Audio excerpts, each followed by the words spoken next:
I'm here today with Professor David Falzani, MBE, who is a serial entrepreneur, business consultant, and non-executive director. A professor at Nottingham University Business School, he's published more than 90 articles and blogs, as well as his book, Double Your Price. Here it is, look, right by me. Published by FT Publishing in May 2023, which won Sales, he's got it too, which won Sales and Marketing Business Book Award of the Sales and Marketing Business Book of the Year at the Business Book Awards 2024. So firstly, congratulations, David. How does it feel? Thank you very much, Alison. Yeah, it feels tremendous. Yeah, it was a wonderful experience to go through. Complete shock and surprise, of course, to actually be the winner. I was delighted to be shortlisted into the final six. So it's a fantastic experience. I should never forget it. And it's been great just to hear all the feedback from the new readers and the new people exposed to the book as a result of the award. So it's been great. And that's such a good point, isn't it? Because, I mean, it's lovely winning awards. I mean, we could do it all day long. It's a lovely feeling. But more importantly, it just makes people who weren't aware of the book aware of the book. And it gives you that sort of stamp of, well, it's definitely worth reading because somebody independent has said so rather than just you and the publisher. Yeah, absolutely. Any help to spread the word, I think. It's obviously a very crowded, noisy world out there with lots and lots of messages being crisscrossed. So anything that helps differentiate yourself, anything that shows that you've received a mark of approval, I think is very helpful as an author in trying to not just sell books, of course, but actually spread your message. So I'm very keen to do online rather than just spread the word, basically. So it's all part of the good news story. And that point about differentiation, we may come on to that. But I wonder, what was the genesis of the book, David? Why did you start writing it? What did you want it to achieve?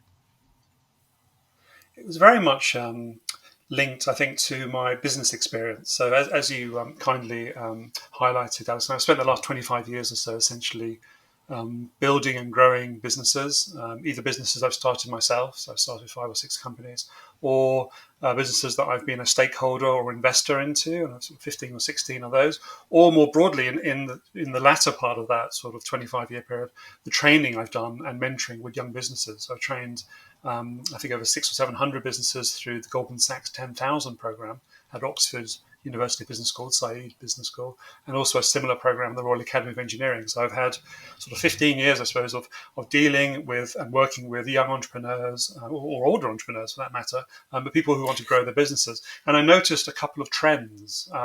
And one of the trends I noticed was that people had a real hang-up about pricing. People could not really, truck successfully with this idea about what pricing is, or what it should be, what the methodologies should be.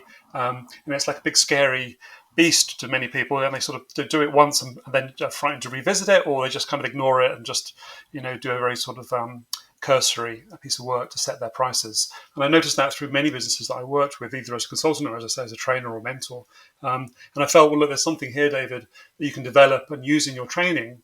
And I did that, and I delivered it to various companies and various programs. And I was just blown away and surprised by the strong response I had on this issue of pricing. I did general sales training and how to scale and grow your business, reflecting again on all my experiences. But then the price part in particular just got a really strong response. People were truly sort of shocked and amazed, particularly around the sort of psychology and the more emotional aspects of value recognition within their value proposition. And so I thought, okay, I've now got something that seems to be really useful and people really profit from it from a business point of view. How can I spread that word more broadly? And a book seemed to be the obvious and, the next step. Yeah, absolutely. And it's so interesting that you say that. I think I'm not at all surprised, actually, that you had that response to it. I think you're right. It is the perennial issue, and it's not. So there's technical aspects, and I loved. It made me laugh. You said that the book could also have been titled "The End of Cost Plus Pricing" or something. So I'd love to get into the technical aspects of how do you price if it's not cost plus, but also that, yes, oh my goodness, the emotional load of that, because what you're basically saying is this is what I'm worth, and that feels. Oh, it's so vulnerable, and it, nobody likes to show off, and all the kind of scripts that are running through our head about the insecurity and everything. So, let's take that first. Tell us about the emotional aspects of the psychology of pricing, if you like. Yeah, I think there's a very strong cognitive bias at play when people think about pricing. As individuals, as human beings, we are all consumers, and we tend to think ourselves as being very rational. Consumers. We make considered decisions. Surely that's been debunked. value for money, and and you're quite right, of course. But if we went out to the general population, probably many of them would still believe that they are actually in control of their own destiny and decision making. But of course, we know, don't we, as marketers and as people who've read business literature, things like Andrew Carman, Thinking Fast and Slow, System One, System Two. We know that actually the opposite is true, and we're actually driven by often hidden processes in sort of historically sort of hidden parts of our brain. And as marketers, many companies leverage that and use that to their benefit. But also as entrepreneurs, if we're not aware of that, then I think we display those biases in making poor decisions about our own business decisions, and pricing is one of those because it's particularly loaded, as you said.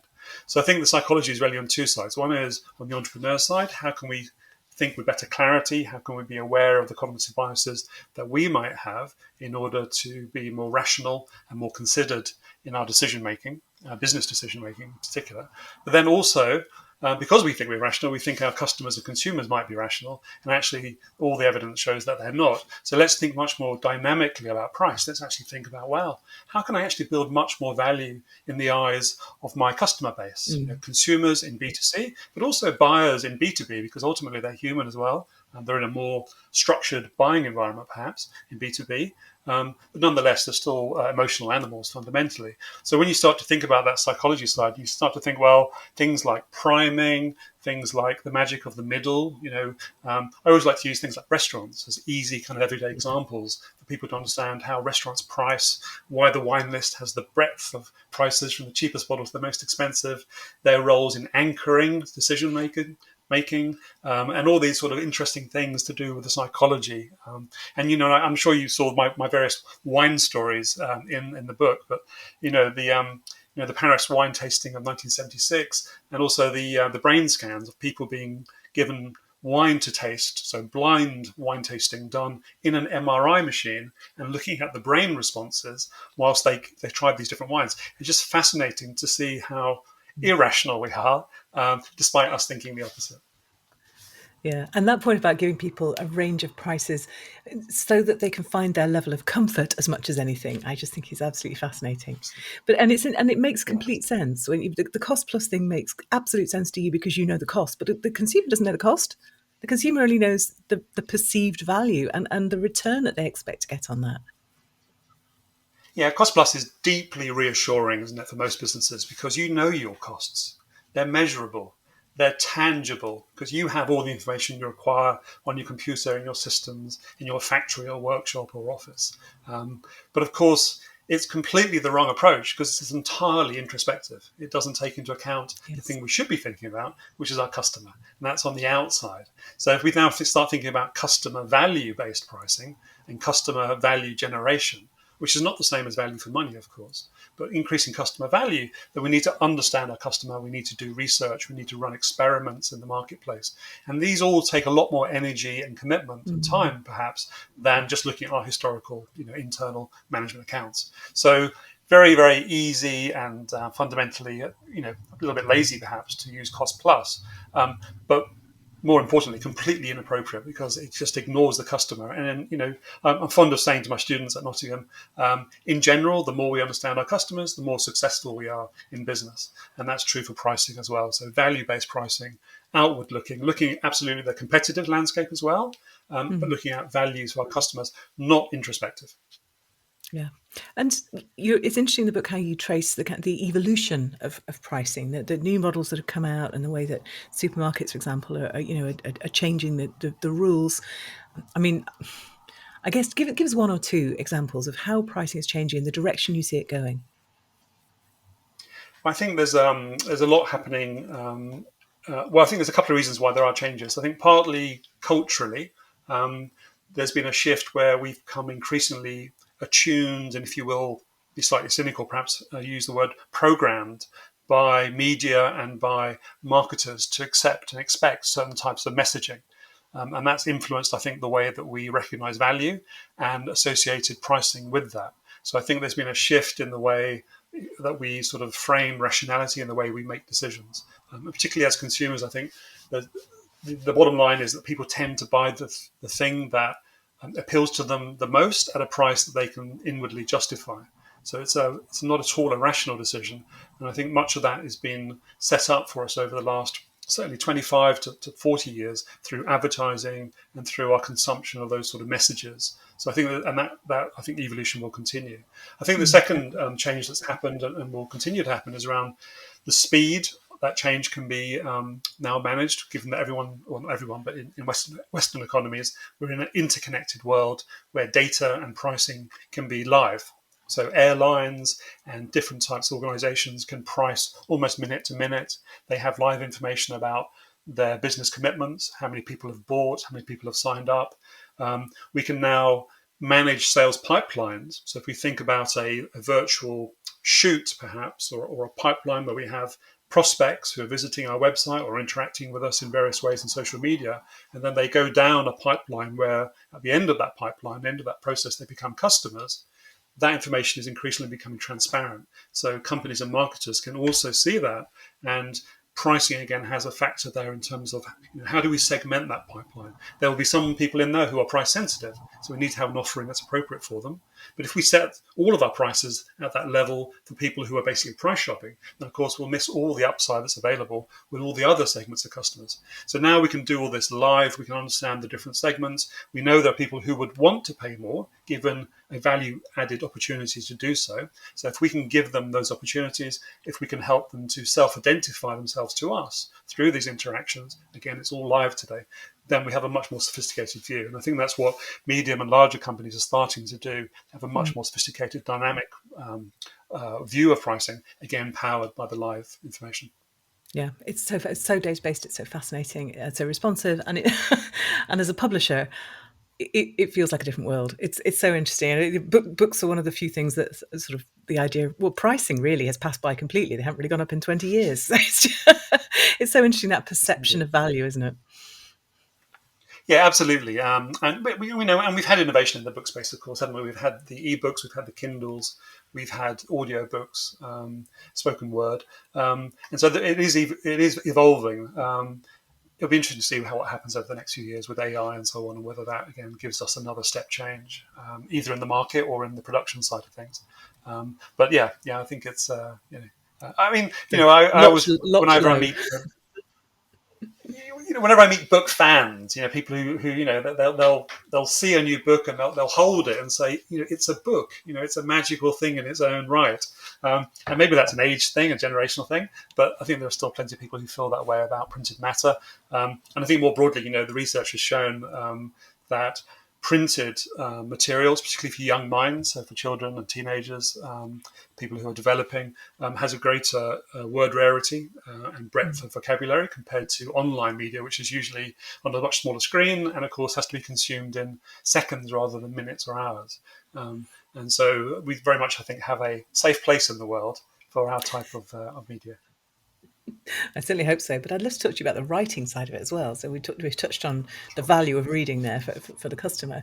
But what does I mean, as an academic, you have to write. It's sort of write or die, isn't it? You've got to publish, and there's a sort of imperative on that.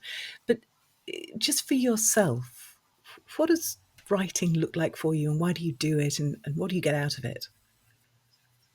Yeah, so I'm a professor of practice, so I'm very much a practitioner. So my writing is very much around a process whereby I'm trying to capture and maybe codify either interesting theories that I've come across and maybe knit them together in some new way, or my own experiences or my live experiences I'm having with businesses that I'm working with, from day to day, week to week.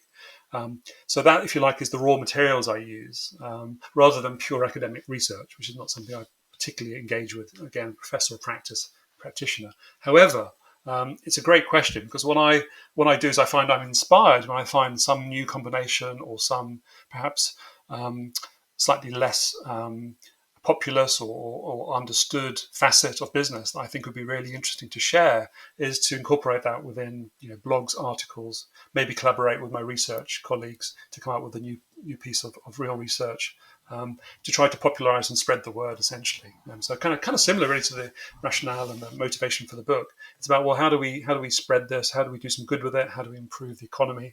How do we make businesses more effective? If we make businesses more effective, then they can delight their customers more as well. And there's that reinforcing cycle, isn't there? So for me, that I find writing deeply satisfying. I find it's best done from a quiet place. That doesn't necessarily mean physically quiet, but having that sort of internal sense of calm, I suppose, where I think academics and academia actually, I think we're sometimes accused of being, too close to the heavens. We're very theoretical. And theory is very reassuring, very clean, and the real world is actually very messy and very much the opposite to that. But I think if we can find that sort of, those interesting materials and messages, we can bind them together in some new or interesting way, and then put it forward to our readership, then I think we do something very valuable. We inspire, we guide, and then hopefully they go off and perhaps, find more practical, workshops or training, or they run experiments based on the things that we write about. So certainly that's one of my drivers. It makes me professor of practice is, by the way, such a lovely phrase. I love that because professor evokes theory, abstraction, as you say, and sort of ideas, and practice is all about rolling your sleeves up and what actually works in the real world. And the way you speak, then it gives me also an image of writing as a sort of bridge between those two, a sort of two-way bridge, because something happens in the real world and then you kind of sit down, you write about it, and you abstract an idea from that, and then how do you take that in a way that you can communicate it so people can use it in their day-to-day reality? That's it's a lovely image of how writing can work, isn't it, in business? Yeah, absolutely. Yeah, you hit the nail on the head. It's exactly that. And when I became a professor of practice, which must be some. Well, I've been working with Nottingham University, I think, in one way or another. I think some 14 years. I think I was a honorary professor or a visiting professor, I think, 14 years ago. But I've been a full professor there, I think, now for 5 or 6 years. And one of the challenges that I was set when I joined their organisation was, as a prof of practice, David, how can you add value to all of the stakeholders there, including your research-based colleagues, including your, the sort of the junior research-based academics coming up through the ranks, but also other profs of practice, and of course, let's not forget the students and the exec ed participants Oh as yes, well. the And that students. was an interesting question. Well, absolutely, but and I'm very much teaching, focused, and that, I think the students and the student experience is so important. So I'm very pleased to bring something different to the table, let's say, through that prof of practice role. That's so interesting, and I'm not going to, because I want to ask you about writing, but I'd love to. Maybe that's a different podcast, just to talk about that, the kind of the different roles within academia and how those relate to the real world, and also how, as you say, your interaction with the more research-driven work lens, well, not just, I mean, the whole kind of research evaluation framework is also based around impact in the real world, isn't it? So I imagine there's a really, really valuable Absolutely. role there for demonstrating, the value of this in the real world. But anyway, back to the writing. I always ask my guests for their one best tip. So if somebody who, let's face it, is unlikely to be a professor at business school, but they do have some good ideas about writing and about writing a business book, what should they know before they start? What's your one best tip for them? I mean, based on my experience, and of course, I have to hold my hand up and say there are people who, of course, are much more experienced. But based on my experience, my number one tip would be to start talking to publishers early, and keep at it. It will take far longer than you probably think it will, and It's far longer than it should, talk to frankly. publisher and engage with the publisher before you start to commit a lot of words to to paper or text, before you start writing a lot, because finding that publisher might take longer than you think. Secondly, the publisher may want a slightly different book from you, and then you have to go back and rework your materials. And thirdly, and perhaps most importantly, the publisher should be able to give you some really good advice and guidance to help you shape your idea. And again, if you don't have that, and you've already written 50,000 words or whatever it might be, then you have to go back and rework it all. And and I think that's actually harder than writing an original book. So I would say, start early, start with publishers, ask for feedback on your idea. And if you can get good editorial support from a publisher, I think that's very valuable to help you shape your output, essentially. Yeah, and of course you work with Pearson, you work with Eloise there, who's terrific at this, really supportive of her It's authors. brilliant. Yeah, brilliant. Fantastic. And when you Yeah, say yeah, yeah. approach them, you're talking about a proposal here, right? Yeah, and I spent, I think, 6 months to a year to find Eloise and FT Publishing, Pearson Publishing. Um, So I approached different. So I did some research. I looked at all my favorite business books. I looked at who had published those. Looked at where they've been originated, and I thought, well, if they've published books I already like, then I should approach those publishing houses. And it's surprisingly hard to do that because many, particularly in the UK, don't seem to be very open to receiving, proposals from authors. So I was delighted when I found Eloise and Pearson, and went down that process. But it can take a lot of time. And I tried agents, and again, I think in business books, and we know it's not a huge market in this country. It's not like the USA, which I Mm, understand to be far far broader and larger business book readership and market than it is in the UK. So it's not a huge market. So you have to, really work hard to find the important, people to approach or the most appropriate contacts, and just work at it until you can find some, develop some conversations essentially. yeah, absolutely. And actually, there's another podcast episode. Why are business books not a bigger market in the UK, given that we are a nation of entrepreneurs? Anyway, It's very frustrating, isn't it? I mean, it's just yeah. I go in and out of airports in the USA, and every airport's got a whole wall, a whole panel dedicated to business books, and they're all bestsellers, and they're all fantastic. And I go to WH Smith or whichever news agent is at the airport, out of Heathrow or Manchester or wherever I am, and there's not a single business book in the whole place, and you think, oh, why is that? But anyway, you're right. It's a different subject. Yes, it's different, but it's one close to my heart, I can tell you. Brilliant. So thank you for that tip. I also always ask my guests for a recommendation. So you're not allowed to recommend to double your price, but though I do, but you're not allowed to. What book would you recommend? No, not that I have, one. I have a No, I think it's a difficult one. I mean, the book that I always remember, and has perhaps been the most useful book um, to me in the work that I do as an entrepreneur and also the work I do as a trainer, has been Blue Ocean Strategy.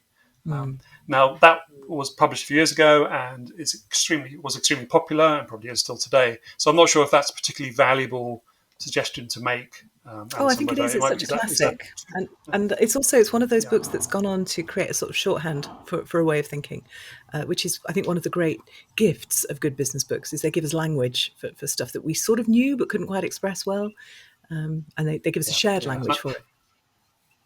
Yeah, absolutely. The idea of blue ocean, red ocean. I think these are ideas that I use almost every week in the work I do. Mm, And again, I think it probably fed into my own thinking about value proposition when I came to write down my thoughts about pricing as well. Because ultimately, we want to get away from red oceans where everyone is competing on price, price, price, price. There's sort of blood in the water. All competitors, it's so fierce, they're trying to kill each other. And we want to either create or discover blue oceans where we can clearly articulate and differentiate ourselves through a very powerful value proposition, so that we can have good margins, good profits, and we can reinvest that back into businesses and pay our staff better, train them better, put more money into research and development, get a better product. And again, that's a self-reinforcing cycle. And that's a real theme of my book. And I think I have to, again, sort of give some credit to Blue Ocean Strategy, and how that really helped the idea about, you can control to a certain extent the value proposition that you have and that you develop, the decisions you make within your business. And if you do that correctly, then a lot of things become easier, and not mm. least having a premium price that then allows you to earn a decent living and reinvest in all those valuable ways. Yeah, and actually, when you put it like that, it sounds back to the beginning of this conversation. Really, the psychology of that, the understanding that this is the right thing to do for all these sorts of reasons. That it's not just you raising your prices because you're having a go. It's actually, this has got to be a sustainable business. It's got to reflect the value. It's got to be able to pay your staff. All that really, really good stuff. Yeah, absolutely. I mean, I always like to think the key messages from my book were really twofold. One was a shift away from, for example, cost plus towards value based pricing. So, how do you create and design your value proposition so that it's really something which stands out and differentiates yourself in ways that are valuable to your target audience? And then the second thing is, if you do that successfully, then you can charge a fair price, not competing on price, but charge a fair price, which allows you to reinvest back into your business and get that circular model of growth and improvement. You make better products, better services, better staff training. You can look after your staff better. That means your customers are happier, And deliver and a then better you go around product. that circle again. Yeah, and Lord Sainsbury very kindly wrote the foreword to my book, and in that he calls that a race to the top. rather than what some businesses do, which is a race towards the bottom. Trying to compete with low-cost countries or low-cost competitors. Much better to have a race to the top where you're adding value to your products. Maybe it's tangible value, but maybe it's intangible value. And again, I talk in the book about how you can add value through emotional factors that are not apparent, not immediately obvious. And I give the example down to Alison about table water, very sort of mundane thing, but how that H2O molecule is being sold at a 600% different price, a six-fold higher price, because of just the packaging and the messaging that goes with it. It's the same molecule, but the emotional value attached by the branding, the messaging that goes with that, and the only physical representation is in the packaging. But really, it's about the emotional package or delivery, and that's really where the value comes from. So if we can do that with our own products, think about the emotional value. It may or may not make tangible changes, but it certainly adds value and makes the lives better for our customers. Yeah. Brilliant. And thank you for that summary. That's really helpful, actually, for anybody who hasn't read it. It is a terrific book, and congratulations on the win. And thank you for your time today. Now, if people want to find out more about you, more about the book, where should they go? One of the fortunate things about my surname in the internet age is that I'm very easy to find because there aren't many Falzanis around. So please just Google me, find me on LinkedIn. I do a variety of things, including help chair a charity. Please look me up. I'm very easy to find. Nottingham University website as well. Feel free to drop me a line if there's anything that you would like to ask me about. I'm rolling my eyes because as a Jones, I find this incredibly irritating. But yes, great. Good for you. Really happy for you. Marvellous. Right. Thank you again for your time today. It's been really, really fun talking to you, and congratulations again. Pleasure. No, thank you very much, Alison. Real pleasure.